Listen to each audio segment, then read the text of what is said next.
The girls suddenly realized something terrifying. The man who had imprisoned her for 5 years had forgotten to lock the basement door. This was her only chance. She carefully opened the door and finally stepped out of the underground cage. For the first time, she successfully reached the storage room downstairs, but the door was locked. She examined it closely and discovered it was just a regular padlock. So, she grabbed a thick wooden board and with all her strength, slammed it down. Meanwhile, Hansen's car was halfway there, and he suddenly realized he hadn't locked the door. A wave of panic immediately surged within him. He slammed the steering wheel and turned around, speeding back to the house. After a few intense crashes, the lock was finally broken. Anna slowly poked her head out. The surroundings were eerily quiet. She tried the front door, but found it was locked tight. She turned to the window. Looking at the sealed window on the highway, Hansen sped recklessly. Because if Anna escaped, his fate would be completely altered. As he neared the house, a police car suddenly appeared behind him. With no way out, he had no choice but to stop. When the officers started writing a ticket, Anna suddenly smashed the window. Sunlight poured in, and for the first time in 5 years, she felt the warmth of the sun. She hurried into the forest. Although her legs could barely support her, she didn't stop. She finally reached the riverbank, surrounded by lush trees and flowing water. Seeing all of this,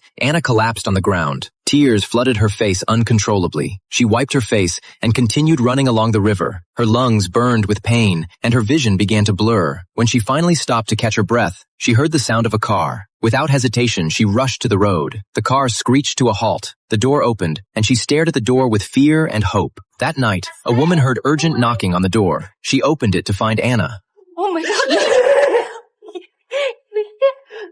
Oh my gosh.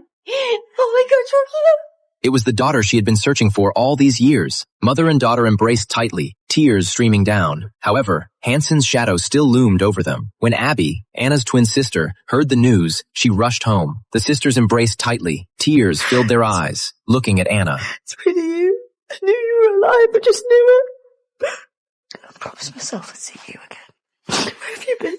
Your eyes look so empty. Abby's heart shattered in that instant. Mum, we need to get her to a hospital. No one can know I'm here, please. You can't tell anyone. Please. No, one can... No, Abby, please, just promise me you're not going to do anything. I'm begging you, please. I promise.